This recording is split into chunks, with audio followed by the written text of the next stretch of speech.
Sir ఒకటి విచిత్రమైన సిచ్యువేషన్లో ఒక కుర్రోడు సాఫ్ట్వేర్ కుర్రోడు వీడియో పెట్టి సూసైడ్ చేసుకున్నాడు. బెంగళూరు ఇన్సిడెంట్ మీకు అర్థమైపోయి ఉంటుంది. వాడికి నా వైఫ్ హెరాస్ చేస్తుంది, తన వల్ల నేను చాలా బాధపడుతున్నాను అని చెప్పేసి వీడియో పెట్టేసి పోస్ట్ చేసి సూసైడ్ చేసుకున్నారు.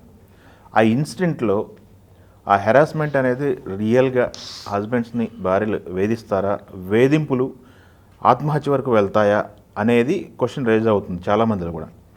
ఈ ఇన్సిడెంట్లో పరిస్థితి ఏంటి, జనరల్గా మీరు మీ అనుభవంలో చూసిన కేసులు ఎలా ఉన్నాయి సార్? ఇప్పుడు లేటెస్ట్ బర్నింగ్ ఇష్యూ ఇదే. ఎందుకంటే 2 days బ్యాక్ చూస్తే, అంటే if I'm right, yesterday justice Nagarathna and justice Koteshwar Singh bench misusing of 498 is abnormal. So magistrates and superior courts have to see the properly the proceedings and charge sheet అని చాలా స్పష్టంగా చెప్పింది. అంటే దీని ఇంట్రొడక్షన్ చేసిన కాన్సెప్ట్ ఒకటైతే ఎక్కువ మిస్యూజ్ అవుతూ ఉంది. ఓకే, అంటే నా అనుభవంలో నిజంగా సఫర్ అవుతున్న వాళ్ళు కోర్టుకు రావట్లేదు. They are digesting themselves and surviving the family. ఎందుకంటే ఒకసారి 498 కేసు వేసిన తర్వాత పోలీసులు హస్బెండ్ తాలూకు పేరెంట్స్ని పిలిచి మాట్లాడే విధానం, ఆ అబ్బాయికి ఫోన్లో ఏదో నేను తప్పు చేస్తే నా భార్య కేసు వేసింది, again I will go and join with her అన్నా కూడా కేసు వేసిన తర్వాత జరిగే పరిణామాలకి చాలామంది వెక్స్ అయిపోయి, ఈ అమ్మాయి వల్ల కదా మా అమ్మ పోలీస్ స్టేషన్కి వచ్చారు, మా అమ్మ పోలీసులు తడ్డమైన బూతులు తిన్నారు, మా అమ్మ వల్ల కదా దోషిగా నిలబడ్డారు అనే ఒక స్టిగ్మా వచ్చి, అంటే ఎవర్షన్, దూరం జరిగిపోతున్నారు. ఓకే. రెండవది, ఈ పర్టికులర్ ఎపిసోడ్ బెంగళూరు చూస్తే భార్యలు హెరాస్ చేసే వాళ్ళు ఉన్నారంటే ఎస్, 100% ఆ ఎపిసోడ్లో అతను చెప్పిన ఇన్సిడెంట్ కరెక్ట్. ఈరోజు కూడా ఉన్నారు.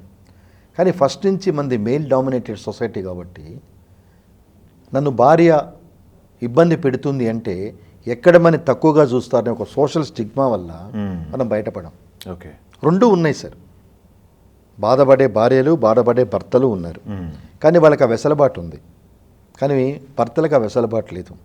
రీసెంట్గా ఒక ఇంటర్వ్యూలో నేను చెప్పాను, భార్య కనుక మిమ్మల్ని ఇబ్బంది పెడితే మీరు కూడా 324 సెక్షను, అలాగే మిమ్మల్ని ఎక్స్టార్షన్ చేస్తుందని క్రిమినల్ ఇంటిమిడేషను, మీకు సెక్షన్లు ఉన్నాయండి. ఓకే, మీరు కూడా రివర్స్ భార్యల మీద పెట్టచ్చు అని చెప్పడం జరిగింది. అంటే నాట్ యాజ్ ఎ మెయిల్. నా దగ్గరకు వచ్చే కేసులు చూస్తూ ఉంటే ఏమి ఉండదు. అంటే కాఫీ కప్లో తుఫాన్ లాగా ఏవో చిన్న చిన్న విషయాలే పెద్దగా అయిపోతాయి. ఓకే. మనొక సుప్రీంకోర్టు ఒక కేసుని క్వాష్ చేసింది. అతను మిడిల్ క్లాస్ ఉద్యోగి, ఆటో డ్రైవర్, మిడిల్ క్లాస్ ఉద్యోగి, ఆడి కారు కొనిమ్మన్నాడు అని చెప్పి కేసు పెట్టింది. అంటే ఇప్పుడు నాకు నా భార్య వాళ్ళ అమ్మా నాన్న కెపాసిటీ తెలిసినప్పుడు it should be on par with my demands. Okay, నేను అలా ఎలా అడుగుతాను? సో కొంతమంది మేము పెళ్ళికి అంత ఇచ్చాం, ఇన్ని ఖర్చు పెట్టాం, వాళ్ళు ఇచ్చాం అంటారు. అల్టిమేట్లీ మీ అమ్మాయి కోసం ఖర్చు పెట్టారు, that is not a demand. Auto నొక్కేవాడు కూడా వాళ్ళ కూతురికి వైభవంగా పెళ్లి చేయాలని చూస్తాడు. వాట్ ఎవర్ ఈజ్ పాసిబుల్ మా అమ్మాయికి పెట్టాలని చూస్తాడు. దాని తర్వాత వీళ్ళు రాస్తారు, పెళ్ళప్పుడు అంత ఇచ్చాం, ఇంత ఇచ్చాం. ఈ మధ్య ఒక పర్టికులర్ కేసులో అతను ఆర్ఎంపీ డాక్టర్ 50 లక్షలు ఏదో ఖర్చు పెట్టి చేశామంటే నేను ఇన్కమ్ ట్యాక్స్ ఆఫీస్లో 140 సెక్షన్ 148 కింద పిటిషన్ ఫైల్ చేశాను. అసలు ఇన్కమ్ ట్యాక్స్ ఎస్ఎస్సియా, what is is earnings, what is is paying capacity. తర్వాత వాళ్ళు రాజీకి వచ్చి అయిపోయారు. అంటే లాలోనే ఉంది సార్ ఇది. నేను మీతో ఏది మాట్లాడినా with in peripheral of the law.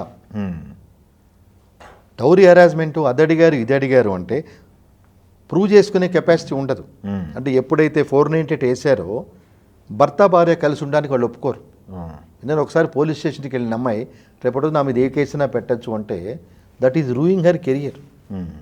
పాత రోజుల్లో ఈ పర్సంటేజ్ ఎందుకు లేదు అంటే, అందుకే మీరు గమనించాలి, గతంలో 2014 వరకు 498 పెడితే వెంటనే అరెస్ట్ చేసేవాళ్ళు, ఎవరి పేర్లు పెట్టినా. సో ఇది మిస్యూజ్ అయిపోతుందని సుప్రీంకోర్టు గమనించి ఆర్నేష్ కుమార్ జడ్జిమెంట్లో 7 years లోపల ఈ పనిష్మెంట్లన్నీ ఉన్నాయి కాబట్టి మీరు కంపల్సరీగా నోటీస్ ఇవ్వండి, నో అరెస్ట్ అని చెప్పింది. ఓకే. ఇంకొంచెం ముందుకెళ్ళి లలిత కుమారి వర్సెస్ స్టేట్ ఆఫ్ యూపీలో జడ్జిమెంట్లో 5 జడ్జీల ధర్మాసనం ప్రిలిమినరీ ఎంక్వైరీ కండక్ట్ చేయమంది. అంటే కొన్ని గైడ్ లైన్స్ ఇస్తూ దానిలో this is the first point. అంటే మెడికల్ నెగ్లిజెన్సు, ఫైనాన్షియల్ డిస్ప్యూట్స్, కొన్ని కేటగిరీస్ ఇచ్చి మెట్రమోనియల్ డిస్ప్యూట్స్లో కూడా you conduct A preliminary enquiry, you conduct A counselling అని కొన్ని మార్గదర్శకాలు ఇచ్చింది. మార్గదర్శకాలు ఇచ్చినా అవి అంత అతుక్కో. ఓకే. చాలా చోట్ల వీళ్ళు కేసులు రిజిస్టర్ చేయడానికే చూపిస్తున్నారు. పోనీ రేపు ఇది కోర్టులో నిలుస్తుందా? నిలవదు. ఎందుకంటే ఇవి 4 గోడల మధ్య జరిగే విషయాలు, డౌరీ హెరాస్మెంటు. అందుకే సుప్రీంకోర్టు కొంచెం ముందుకెళ్ళి మీ దగ్గర వాట్సాప్ మెసేజ్లు కానీ లేకపోతే ఏదైనా నోటీస్ వగేరాలు మెటీరియల్ ఉంటే, అంటే డౌరీ హెరాస్ చేశారని, అవి మీరు సబ్మిట్ చేయండి అని అంత. రెండవది, ఇన్సిడెంట్ హైదరాబాద్లో జరుగుతుంది, ఏ విజయవాడో ఢిల్లీనో ఎక్కడో పోయి పెడుతుంది. ఓకే. దానికి సుప్రీంకోర్టు ఏం చెప్పింది, రూపాలి వర్సెస్ స్టేట్ ఆఫ్ దీనిలో, అమ్మాయి ఎక్కడుంటే అక్కడ 498A డొమెస్టిక్ వైలెన్స్ కేసు పెట్టుకోవచ్చు అని చెప్పింది. సో దాన్ని వెసులుబాటుగా తీసుకొని ఆల్ ద వే ఇక్కడి నుంచి ఓహోం అంటూ పేరే క్లయింట్స్ పోవాలి, ఓకే, అక్కడ నడవాలి. పోనీ కేసు ఫైనల్గా నిలుస్తుందా? నిలవదు. సో ఈ జెంట్స్ విషయానికి వస్తే ఈరోజు వరకు మెకానిజం లేదు, అంటే ప్రొటెక్షన్ సెల్ లేదు. There is no law. All చట్టాలు in favour of women only. Okay. ఎలా? Domestic violence, 498A, maintenance, divorce, ఇంకా పర్సనల్ అబ్యూస్, ఇవన్నీ కూడా వాళ్ళకే. అంటే మొన్నటి వరకు 397 ఉండేది. అంటే డిఫరెంట్ వేస్లో కనుక సెక్స్ కావాలని ఇబ్బంది పెడితే ఆ సెక్షన్ కూడా పెట్టేవాళ్ళు. అంటే అన్యాచురల్ సెక్స్ కనుక నన్ను ప్రవోక్ చేస్తున్నాడు మా ఆయన అని అంటే దాన్ని కూడా బుక్ చేసేవాళ్ళు. అది 10 ఏళ్ళ శిక్ష, బెయిల్ కూడా వచ్చేది కాదు. What ever reason it is, ఆ 397 హైకోర్టు సుప్రీంకోర్టు క్వాష్ చేసింది. కాబట్టి ఇప్పుడు ఆ సెక్షన్ లేదు. ఓకే. సో జెంట్స్కి వెసులుబాటు లేదు కాబట్టి పిల్లల మధ్యలో నలిగిపోతూ నా భార్యని కంట్రోల్ చేసుకోలేక, బయట చెప్పుకోలేక, ఇలాంటివి చాలా ఉన్నాయి sir. Okay. This is only one of the examples. There are so many examples. Okay. కొన్ని కేసులు నా దగ్గరికి వచ్చావైతే భార్య పిల్లలు కలిసి భర్త మీద దాడి చేస్తారు. నువ్వేం చేస్తున్నావు, నువ్వేం చేయట్లేదు. I have seen the videos. Unfortunate ఏంటంటే that person is working in police department. ఆ భయం కూడా లేదా ఆమెకి. ఇంకా ఏంటి వాడు, నువ్వేం చేసుకుంటావు చేసుకో. 3 పిల్లలు, భార్య, ఈవినింగ్ ఇంటికి వచ్చినప్పటి నుంచి ఈ harassment.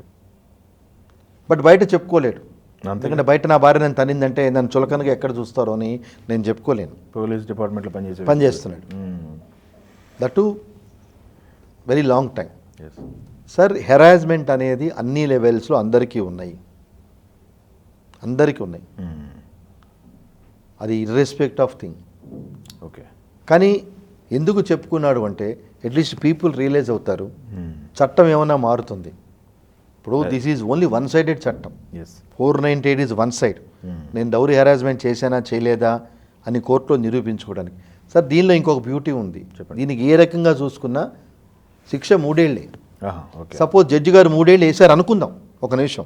Of course 498లో conviction rate కూడా not even 2 digits. It is only single digit punishment, the rate. So ఆ రోజు శిక్ష వేస్తే, అంటే ఈరోజు 3 ఏళ్ళు శిక్ష వేసాడు, సేమ్ డే అతను ఇంటికి వెళ్ళిపోతాడు. సేమ్ డే జడ్జి గారు బెయిల్ ఇస్తారు. 30 రోజులు అప్పీల్ చేసుకుంటాడు. అప్పీల్ కూడా కన్ఫర్మ్ చేసి అనుకుందాం, ఒక నిమిషం. 3 days జైలుకి వెళ్ళాలి. 3 daysలో ఆటోమేటిక్గా బెయిల్ వస్తుంది. 3 to 5 days తర్వాత హైకోర్టుకి వెళ్తాడు. హైకోర్టులో it takes its own course of time. What ultimately this women is achieving. Okay.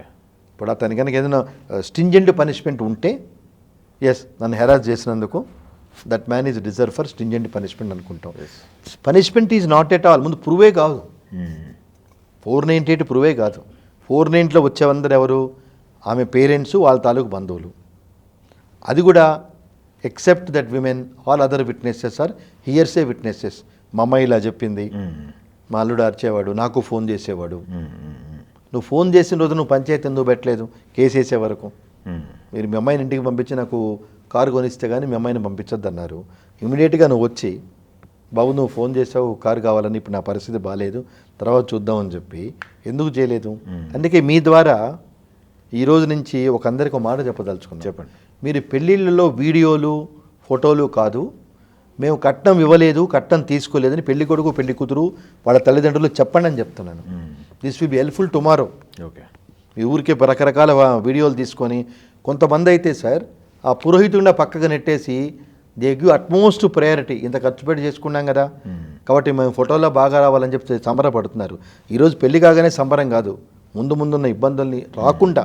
అంటే I wish they should not get into safety మెజర్గా పెళ్ళి అయిపోయిన తర్వాత పెళ్లి మండపంలోనే పెళ్లి కూతురు వాళ్ళ తల్లిదండ్రులు, పెళ్లి కొడుకు వాళ్ళ తల్లిదండ్రులు, మేము ఇతనికి ఏం కట్టం ఇవ్వలేదు, పెళ్ళి ఆడంబరంగా చేశాం, మాకు దోచింది మేము పెట్టాం. అలాగే వాళ్ళు కూడా మేమేం కట్టం తీసుకోలేదు, మా కెపాసిటీని బట్టి ఈ నగలు ఇవన్నీ మేము పెట్టాం అన్నది వాళ్ళనే కాపాడుతుంది. ఆన్ రికార్డు చేసుకుంటే బెటర్ అంటారు. లేకపోతే వీళ్ళు ఎట్లా రాస్తారంటే సార్, అసలు అవి వాళ్ళ జీవన స్థాయికి వాళ్ళు రాసే పాయింట్స్కి సంబంధం ఉండదు.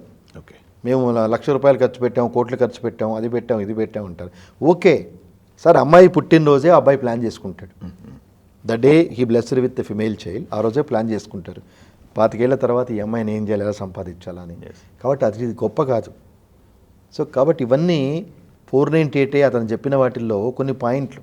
అందుకే ఇంకోటి కూడా చాలామందికి చెప్తున్నా, మీరు జాతకాలు వగేరాలు కాదు మీరు చూడాల్సింది, కాన్సెప్ట్ ఏంటి, వీళ్ళ కాన్సెప్ట్ ఏంటి, అలాగే వీళ్ళ బ్లడ్ గ్రూప్స్ ఏంటి, వీళ్ళ మెడికల్ ఇల్ హెల్త్ ఏంటి. ఎందుకంటే చాలామంది ఈ మధ్య వచ్చే కేసుల్లో కొన్ని విషయాలు దాచిపెట్టి పెళ్లి చేసుకున్నారు. Those also leading for divorce. రకరకాల కాన్సెప్ట్స్ వస్తున్నారు.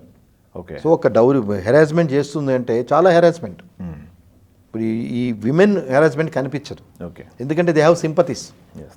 అలాగే ఒక విమెన్ ఎవరి దగ్గర సెన్స్ ఏ హెల్ప్ కోరినా భర్తకి ఎగనెస్ట్గా చేస్తాడు. నేను పోలీస్ స్టేషన్కి వెళ్ళి నా భర్త నన్ను కొడుతున్నాడు అంటే అమ్మాయికి హెల్ప్ దొరుకుతుంది. ఓ పొలిటికల్ లీడర్కి వెళ్ళి మా ఆయనతో ఇబ్బంది ఉందంటే దొరుకుతుంది. కానీ ఏ భర్తకి నా భార్యతో ఇబ్బంది ఉంది అంటే ఎవరు ముందుకొచ్చి చేస్తారు? ఫస్ట్ ఆఫ్ ఆల్ అతను చెప్పడు, బికాజ్ ఆఫ్ ఈ సోషల్ స్టిగ్మా. నేను ఎక్కడ పల్చన్ అవుతానో అని చెప్పడు. అందులో ఈ 498 ఇవన్నీ పెట్టిన కాన్సెప్ట్ ఒకటి సార్, అది మిస్యూజ్ అవుతున్న కాన్సెప్ట్ ఒకటి. మిస్యూజ్ కూడా నార్మల్గా కావట్లా, అట్మోస్ట్. కానీ అల్టిమేట్ రిజల్ట్ 0. ఓకే, ఎందుకంటే 498 పెడితే కలిసి కాపురం చేయలేదు, పిల్లలు ఉంటారు, who will look after their maintenance. ఆమె ఎంప్లాయ్ అయినా who will look after their maintenance. పిల్లల మధ్యలో సఫర్ అవుతున్నారు. సో ఇవన్నీ ఏం లేదు, న్యాయస్థానాలు కాపురాలు చేయమని చెప్పవు sir. It is our self discipline. Okay, ఇప్పుడు కోర్టు కాపురాలు చేయమని చెప్పినా, నువ్వు హెరాస్ చేయొద్దు మీ ఆవిడ్ని, కలిసి ఉండండి అని చెప్పినా వాళ్ళ ధర్మాలు వాళ్ళు చెప్తారు. కానీ అల్టిమేట్గా మనకు ఉండాలి. సో మనకు లేనిది ఆ కోర్టు దగ్గరికి వెళ్ళి పంచాయతీ ఏంటి? ఓకే, అంటే మన ఇంటి పరువు బయట పెట్టుకున్నట్టు. సార్ వెరీ రేర్గా గత మన చిన్నప్పుడు వినేవాళ్ళం, వాళ్ళ అమ్మాయి డైవర్స్ తీసుకుని వాళ్ళ అబ్బాయి డైవర్స్ తీసుకుంటారని. ఇప్పుడు ప్రతి 5 ఇంట్లో ఈ భాగవతం ఉంది. మీరు ఓవరాల్గా ర్యాండమ్గా చూసుకుంటే ప్రతి 5 ఇంట్లో ఈ భాగవతం ఉంది. అందువల్ల ఆ అబ్బాయి చెప్పింది బెంగళూరు టెక్కి వీడియో పెట్టింది, absolutely I'm agreeing with him. Harassment ఉంది, కానీ అన్ఫార్చునేట్లీ మెయిల్ పర్సన్స్ దాన్ని ఎక్స్ప్రెస్ చేసుకునే మెకానిజం లేదు. సో త్వరలో ఈ మధ్య రీసెంట్గా 4 జడ్జిమెంట్ 498 మీద ఫోకస్ చేస్తున్నాయి. అంటే ఫ్యామిలీ మెంబర్స్ని ఇన్వాల్వ్ చేయొద్దు, రిలేటివ్స్ని ఇన్వాల్వ్ చేయొద్దు, వాటిని క్వాష్ చేయండి అని చాలా తరచుగా చెప్తున్నాయి. ఇఫ్ ఐఎమ్ రైట్ నిన్నే అనుకుంటా మీకు చెప్పిన justice Nagarathna, justice Koteshwar Singh, they are passing very stringent orders in 498A. Quash చేయండి ఈ రకంగా ఉంటే అని చెప్పిన. ఓకే, ఎందుకంటే అబ్నార్మల్గా పెరిగిపోతున్నాయి, మీరు క్వాష్ చేయండి అని. కాబట్టి the day also will definitely come where male also will be protected in the hands of the women. And నేను ఎవరికి అగెనెస్ట్ కాదు, నాకు I'm supporting all the people. But balancing చేయటంలోనే లేడీస్కు ఉన్న వెసులుబాటు జెంట్స్కు లేదు. 2 జెండర్లో మంచి వాళ్ళు ఉన్నారు, చెడ్డవాళ్ళు ఉన్నారు. అంటే ఎవరు ఒరిజినల్గా కాదు సార్, పరిస్థితుల వల్ల రకరకాలుగా అవుతాయి. వాటిని భరించే ఓపికలాగా రోడ్డును పడుతున్నారు. కాబట్టి ఒకటే చెప్తున్నా మీ ఛానల్ ద్వారా, వీలైనంతవరకు మీలో మీరు సామరస్యంగా పరిష్కరించుకోండి తప్పితే పోలీస్ స్టేషన్లకి కోర్టులకి ఎక్కితే time waste, life waste, career waste తప్పితే you will not get the expected justice or results. Okay, నమస్కారం. థ్యాంక్ యూ అండి, థ్యాంక్ యూ వెరీ మచ్.